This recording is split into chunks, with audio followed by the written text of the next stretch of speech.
চলুন আজ শ্রীমদ্ ভাগবতম থেকে একটা অসাধারণ গল্প শোনা যাক। এমন এক গল্প যেখানে একজন মহান রাজা শুধু অধর্মের প্রভাবের সঙ্গে নয়, স্বয়ং অধর্মের মূর্ত প্রতীকের মুখোমুখি হয়েছিলেন। আচ্ছা, একবার ভেবে দেখুন তো, কি হবে যদি একজন নেতা শুধু খারাপ কাজগুলোকে না, বরং খারাপের যে মূল উৎস তাকেই সরাসরি চ্যালেঞ্জ করতে পারেন। আমাদের আজকের গল্পটা ঠিক এমনই এক নাটকীয় আর দার্শনিক সংঘাতের কথা বলে। তো গল্পটা শুরু হচ্ছে এর নায়ক মহান রাজা পরীক্ষিতকে দিয়ে। তিনি একদিন বেরিয়েছিলেন নিজের রাজ্য পরিদর্শনে, আর তখনই তিনি এমন এক দৃশ্য দেখলেন যা তাকে একেবারে নাড়িয়ে দেয়। তিনি কি দেখলেন জানেন? পথের ধারে পদ্ম ফুলের মতো থপথপে সাদা একটা ষাঁড়, কিন্তু সে থরথর করে কাঁপছে আর কোনো রকমে মাত্র একটা পায়ের উপর ভর দিয়ে দাঁড়িয়ে আছে। ভাবা যায় দৃশ্যটা? আর সেই ষাঁড়টার পাশে একটা গাভী, সে এমনভাবে কাঁদছিল ঠিক যেন কোনো মা তার সন্তানকে হারিয়ে ফেলেছে। আর এই দুজনের উপর অত্যাচার করছিল কে জানেন? রাজার পোশাক পরা একটা লোক। সে ওই গাভীটাকে লাথি মারছিল। মানে দৃশ্যটা দেখেই একটা চরম উত্তেজনা তৈরি হয়। এই অন্যায় দেখে রাজা পরীক্ষিত আর স্থির থাকতে পারলেন না। তিনি সঙ্গে সঙ্গে রথ থেকে নেমে সেই লোকটাকে চ্যালেঞ্জ ছুড়ে দিলেন। তার গলায় ছিল ধার্মিক ক্রোধের আগুন। তিনি সোজাসুজি জিজ্ঞেস করলেন, কে সে যে এমন সাহস দেখায় তার রাজ্যে দুর্বলদের উপর অত্যাচার করার? কিন্তু দেখুন, একজন মহান রাজার কাজ তো শুধু অপরাধীদের শাস্তি দেওয়া নয়। তাই তিনি সেখানেই থেমে গেলেন না। তিনি চাইলেন এই দুঃখের একেবারে গোড়ায় পৌঁছাতে। আর তাই তিনি প্রথমে এগিয়ে গেলেন যারা অত্যাচারিত, মানে সেই ষাঁড় আর গাভীটার কাছে। তিনি সরাসরি ষাঁড়টাকে জিজ্ঞেস করলেন, বলো, তোমার এই অবস্থা কে করেছে? তোমার বাকি 3টে পা কে কেটেছে? আসলে তিনি বুঝতে চাইছিলেন যে এই অন্যায়ের শেকড়টা ঠিক কোথায়। কিন্তু ষাঁড়টার উত্তরটা ছিল খুবই অবাক করার মতো। সে কিন্তু সরাসরি কারণ নাম বলল না, বরং খুব রহস্যময়ভাবে উত্তর দিল যে, দেখুন, বিভিন্ন মুনি ঋষি বা দার্শনিকরা তো দুঃখের জন্য নানা কারণের কথা বলেন। কেউ বলে ভাগ্য, কেউ বলে কর্মফল, আবার কেউ বলে প্রকৃতি এর জন্য দায়ী। এই উত্তরটা কিন্তু রাজাকে নিজের বুদ্ধি দিয়ে আসল সত্যটা খুঁজে বের করতে আরও বেশি উৎসাহিত করল। আর ঠিক তখনই ওই দার্শনিক উত্তরটা শোনার পরে রাজা পরীক্ষিতের কাছে যেন সবটা জলের মতো পরিষ্কার হয়ে গেল। তিনি তার দিব্যজ্ঞান দিয়ে সঙ্গে সঙ্গে বুঝে গেলেন যে এটা কোনো সাধারণ ঘটনা নয়। তিনি আসলে এক মহাজাগতিক নাটকের একদম কেন্দ্রে এসে দাঁড়িয়েছেন। তিনি বুঝলেন এই ষাঁড়, গাভী বা ওই আক্রমণকারী, এরা কেউই সাধারণ নয়। এরা সবাই এক একটা প্রতীক। ওই যে ষাঁড়, ওটা আসলে স্বয়ং ধর্ম। আর যে গাভীটা কাঁদছিল, ওটা হলো আমাদের এই পৃথিবী, মাতা ভূমি। আর যেই লোকটা রাজার পোশাক পরে অত্যাচার করছিল, সে আর কেউ নয়, স্বয়ং কলি। কলহ আর অধর্মের যে যুগ, তার মূর্ত প্রতীক। এখন প্রশ্ন হল, ষাঁড়টা একবারে দাঁড়িয়েছিল কেন? কারণ ধর্মের তো 4টে স্তম্ভ বাপা, কিন্তু কলির প্রভাবে তার 3টে স্তম্ভই ভেঙে গিয়েছিল। কলির দম্ভ বা অহংকার ধর্মের তপস্যা নামের পাটাকে ভেঙে দিয়েছে। তার অবৈধ সঙ্গ ভেঙে দিয়েছে শৌচ বা পবিত্রতার পাকে। আর তার নেশা বা মত্ততা ধ্বংস করেছে দয়াকে। তাহলে বাকি রইল কোনটা? শুধু একটাই পা, আর সেটা হলো সত্য। তো এবার আমরা গল্পের একেবারে ক্লাইম্যাক্সে চলে এসেছি। রাজা যখনই বুঝলেন যে তার সামনে যে দাঁড়িয়ে আছে সেই হলো সমস্ত অধর্মের উৎস, তিনি আর এক মুহূর্তও দেরি করলেন না। দেখুন, একজন সত্যিকারের রাজা তো শুধু সমস্যার ওপরের দিকটা দেখেন না, তিনি একেবারে শেকড় উপড়ে ফেলতে চান। পরীক্ষিত ঠিক তাই করলেন। তিনি তার ধারালো তরোয়ালটা বের করলেন কলিকে শেষ করে দেওয়ার জন্য, কারণ তিনি জানতেন এই কলি হলো যত অধর্ম, যত পাপ, তার মূল কারণ। কিন্তু যা হয়, ধর্মের তেজের সামনে অধর্ম বেশিক্ষণ টিকতে পারে না। রাজার ওই রুদ্র রূপ দেখে কলি ভয়ে একেবারে শেষ। সে সঙ্গে সঙ্গে তার ওই রাজার নকল পোশাক ছুঁড়ে ফেলে দিয়ে পরীক্ষিতের পায়ে এসে পড়ল, প্রাণ বাঁচানোর জন্য ভিক্ষে চাইতে শুরু করল। এখান থেকেই বোঝা যায় যে অধর্ম আসলে কতটা দুর্বল আর ভীরু। এখন রাজা পরীক্ষিত তো দয়ালুও ছিলেন, তাই যে তার শরণ নিয়েছে তাকে তিনি ক্ষমা করলেন। কিন্তু তিনি এটাও খুব ভালো করে জানতেন যে কলির মতো শক্তিকে পুরোপুরি শেষ করে দেওয়া সম্ভব নয়। তাই তিনি খুব বুদ্ধি করে একটা সিদ্ধান্ত নিলেন। তিনি কলিকে বললেন, যেহেতু তুই আত্মসমর্পণ করেছিস, তাই তোর প্রাণের ভয় নেই, আমি তোকে মারব না। কিন্তু আমার রাজ্যে তুই থাকতে পারবি না, কারণ তুই হচ্ছিস অধর্মের বন্ধু। রাজার এই কথাগুলোতেই তার চরিত্রের দৃঢ়তা আর নীতিবোধ স্পষ্ট হয়ে যায়। কলি তখন পড়ল মহাবিপদে। সে রাজাকে বলল, কিন্তু আমি যাব কোথায়? গোটা পৃথিবী তো আপনার রাজত্ব। তখন রাজা তার অনুরোধটা রাখলেন।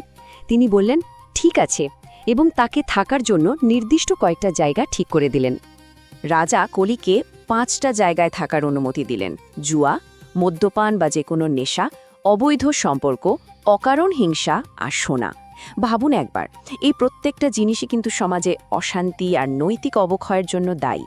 আর সবচেয়ে মজার ব্যাপার হলো, কলি নিজে থেকেই কিন্তু সোনা বা ধনসম্পদকে তার থাকার জায়গা হিসাবে চেয়ে নিয়েছিল, কারণ সে জানত ওখানেই মিথ্যা, অহংকার, লোভ, ঈর্ষা আর শত্রুতা এই সব থেকে সহজে বাসা বাঁধতে পারে। তো কলিকে তার জায়গায় পাঠিয়ে দেওয়ার পর রাজা পরীক্ষিত এবার তার আসল কাজে মন দিলেন। আর সেটা হলো সমাজে নৈতিক শৃঙ্খলা আবার ফিরিয়ে আনা। তিনি ধর্মের যে 3টে পা ভেঙে গিয়েছিল, মানে তপস্যা, শৌচ আর দয়া, সেগুলোকে আবার আগের অবস্থায় ফিরিয়ে আনলেন।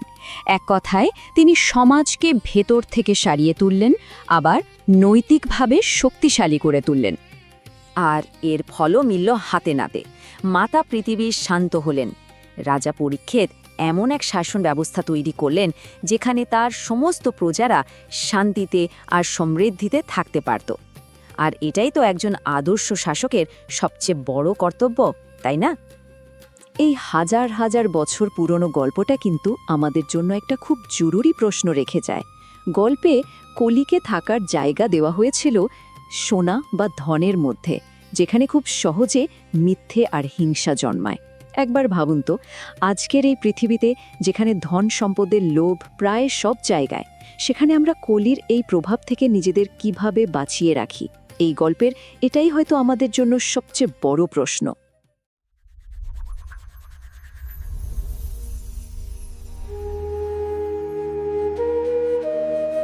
শ্রীমদ্ ভাগবতমের পাতা থেকে আজ আমরা এমন একটা ঘটনার গভীরে যাব, যেটা একাধারে নাটকীয়, রূপক আর আজকের দিনের জন্য ভীষণ প্রাসঙ্গিক।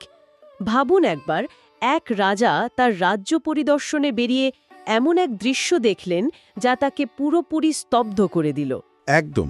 আমরা আলোচনা করছি প্রথম স্কন্ধের ৭ম অধ্যায়, যার নামটাই হল কলি নিগ্রহ, মানে কলিযুগের যে মূর্ত প্রতীক, তাকে শাস্তি দেওয়া।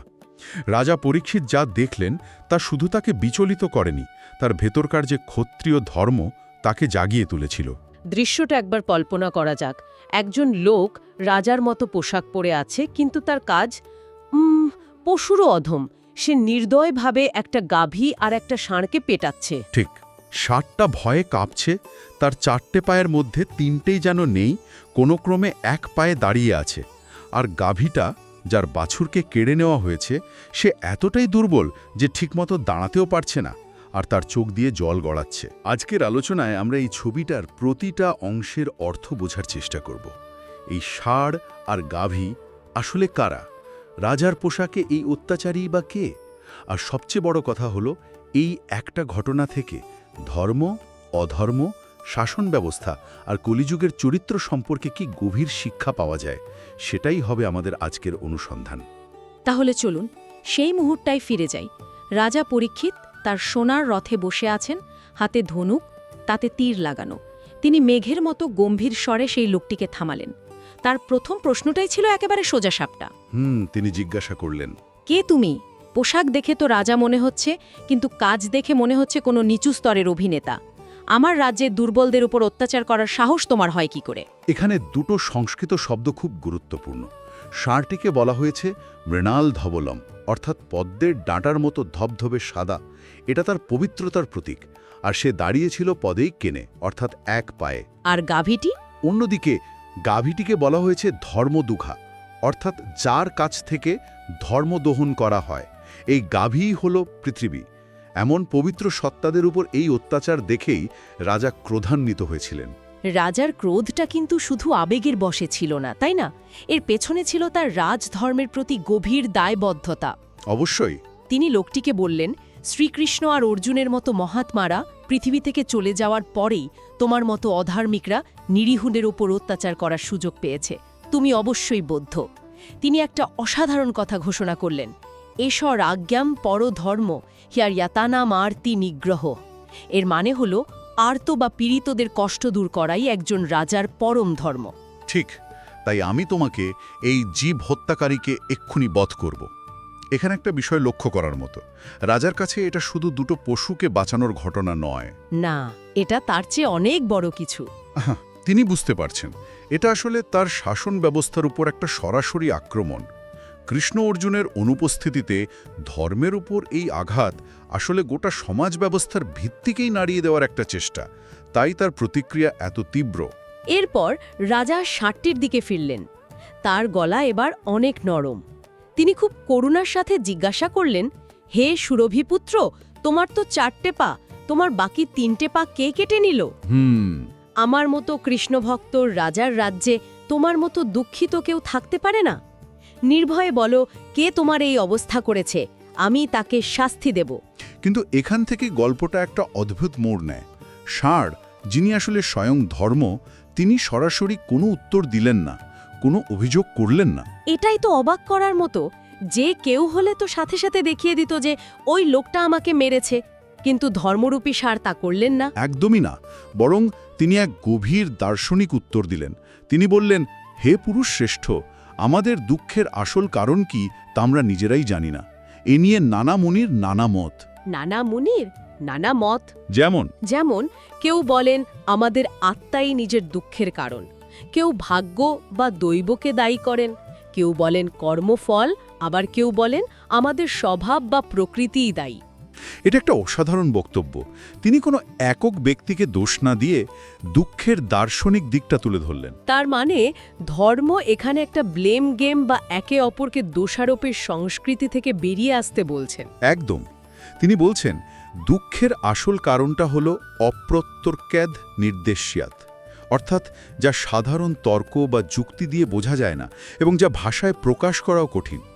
তিনি যেন রাজাকে বলছেন, শুধু অপরাধীকে শাস্তি দিলেই সমস্যার সমাধান হবে না, সমস্যার মূলে যেতে হবে। তাই তিনি বিচারকের উপরেই বিচারের ভার ছেড়ে দিয়ে বললেন, হে রাজর্ষি, আপনি আপনার প্রজ্ঞা দিয়ে বিচার করে দেখুন। এই উত্তরটা শোনার পর রাজা পরীক্ষিত এক মুহূর্তের জন্য হতবাক হয়ে গেলেন, কিন্তু পরক্ষণে তার কাছে সব পরিষ্কার হয়ে গেল। তার মনে আর কোনো দ্বিধা রইল না। তিনি বুঝে গেলেন এটা কোনো সাধারণ ষাঁড় নয়।